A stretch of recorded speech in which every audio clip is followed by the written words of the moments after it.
Loch Leven, May 2nd, 1568. The loch was choppy that night, its dark waters rippling under a low, colorless sky. On the island, the bulk of Loch Leven Castle loomed, a fortress in miniature, its stout stone walls rising from the shore like it had grown out of the rock itself. Inside, a young queen paced her chamber. Mary, Queen of Scots, had been here for almost a year, her freedom stripped away after being forced to abdicate the throne in favor of her infant son. Tonight, however, was different. Outside her door, a teenage page clutched a set of keys he wasn't supposed to have, his heart pounding. In a few minutes, Mary would step into the chill air, cross the water, and take her first breath as a free woman. She had no way of knowing then that it would be the first step toward 19 years of captivity. So, my friends, settle in, grab your coffee or your water, and let's dig into the story of how Mary, Queen of Scots, escaped from one prison to another one.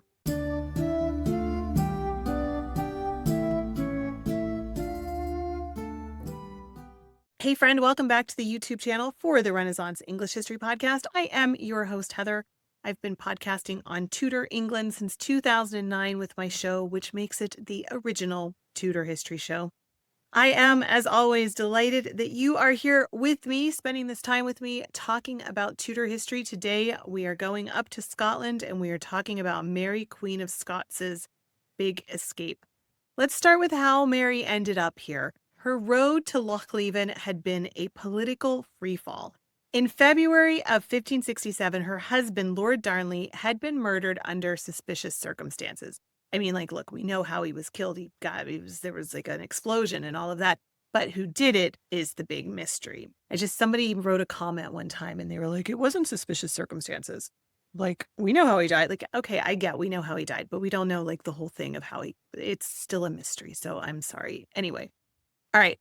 Back to the story. Just a few weeks later, she married James Hepburn, the Earl of Bothwell, the man that many suspected of actually organizing Darnley's murder. The scandal enraged her Protestant nobles, who rebelled and captured her at Carberry Hill that June. In July, she was coerced into abdicating in favor of her infant son, James VI, and she was placed under the control of her half-brother, the Earl of Moray, who acted as regent. Loch Leven Castle, owned by Sir William Douglas, was chosen as her prison. Situated on a small island in the middle of the loch, it was nearly impossible to approach without being seen. Mary's world shrank to the castle's few rooms, a small courtyard, and the cold stone chapel. A handful of female attendants and a rotating group of guards kept watch, making escape seem impossible. But Mary was not one to sit quietly and accept her fate. Oh, no. We would see that throughout her imprisonment in England as well. In March of 1568, she made her first bid for freedom. Disguised as a laundress carrying a bundle of washing, she boarded one of the castle's small boats. Unfortunately, the boatman recognized her and brought her straight back to Sir William. The failure tightened security, but it also revealed something important. Escape by water was actually possible. You just had to figure out the right way of doing it. Over time, Mary found allies inside the castle. One was George Douglas, Sir William's younger half-brother. Contemporary rumors suggested that he had fallen for her, though whether it was romance or political ambition is impossible to prove.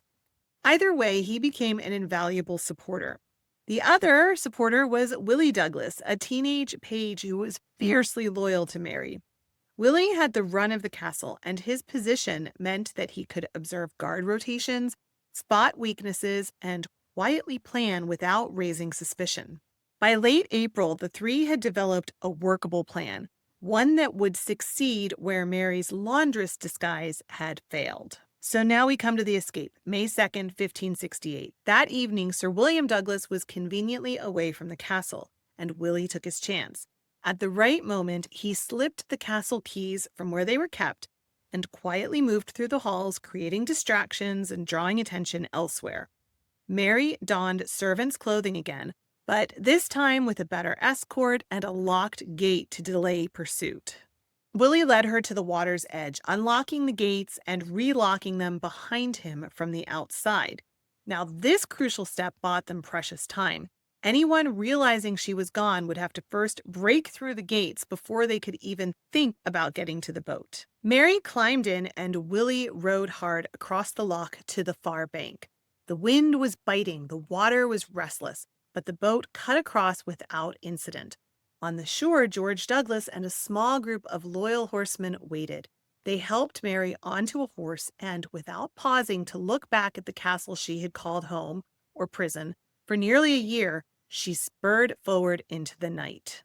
Now, before leaving, Willie and his allies may have actually staged one last distraction. Some later accounts written decades after the event claim that a woman dressed in Mary's gown and hood was placed at an upper window, positioned where she could be seen from the courtyard. From a distance, it would have looked as if the queen was simply standing in her usual spot, giving the real Mary extra time to cross the loch before anybody realized that she was gone. Either way, she's gone. The group's first stop was Niddry Castle in West Lothian, a safe Douglas stronghold. There, Mary changed clothes, warmed herself, and took stock of the situation. But there was zero time to linger. If Moray's men realized where she was headed, they would cut her off. The next day, she rode on to Hamilton, arriving to a hero's welcome from her Catholic supporters. Hamilton was a natural rallying point for those who were still loyal to the Queen. Nobles who had kept their distance during her imprisonment now flocked to her side, bringing men and pledges of support. In just a matter of days, Mary's fortunes had shifted from captive queen to the leader of an army, estimated at around 6,000 men. It was a remarkable turnaround, but also a dangerous one. Her escape had forced Moray to act, and the confrontation that followed would determine her next move. So Mary's rally at Hamilton alarmed the Regent Moray. He knew that the longer she stayed free, the greater the risk she could reclaim her throne. Within days of her arrival, Moray assembled his forces, smaller in number than Mary's, but battle-hardened and disciplined.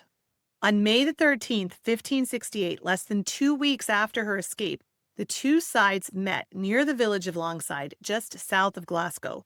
Mary's army, commanded by the Earl of Argyll, had the advantage in numbers, but Moray's troops were better positioned. Moray's vanguard seized the high ground, blocking Mary's advance toward Glasgow. The fighting was brief but decisive. Moray's musketeers and pikemen held firm, and when the opportunity came, his cavalry charged into the flanks of Mary's forces. Panic spread through her ranks. What had been a confident march turned into a rout. Dozens were killed and many more were taken prisoner. Mary, watching her hopes collapse, had little choice but to flee. Mary rode hard from the battlefield, covering around 60 miles in a single day.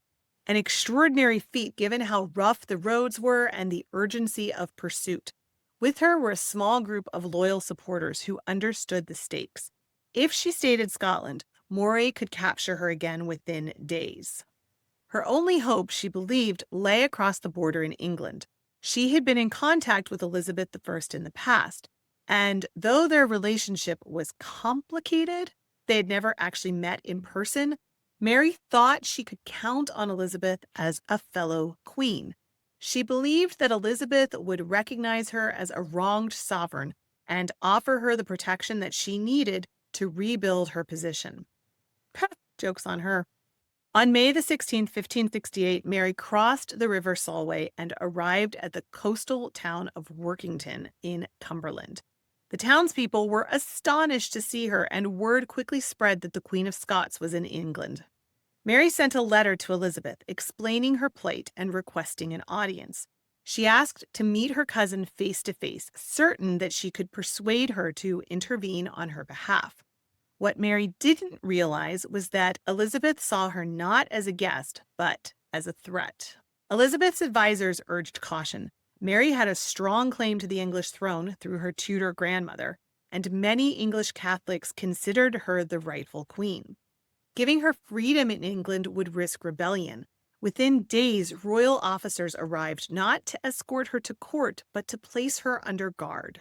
Mary's escape from Loch Leven had been daring, clever, and for a moment, wildly successful. In just a fortnight, she had gone from isolated prisoner to the leader of a sizable army. But the loss at Langside erased these gains almost instantly. Her gamble to seek refuge in England unfortunately sealed her fate. Instead of a short stay under Elizabeth's protection, and then going back with Elizabeth's support to reclaim her throne, Mary would spend the next 19 years in captivity, moved between castles and manor houses under constant watch. The freedom that she had tasted on that cold May night in 1568 would sadly be the last she ever knew. So there we go, a little bit about Mary Queen of Scots' daring escape from Loch Leven Castle.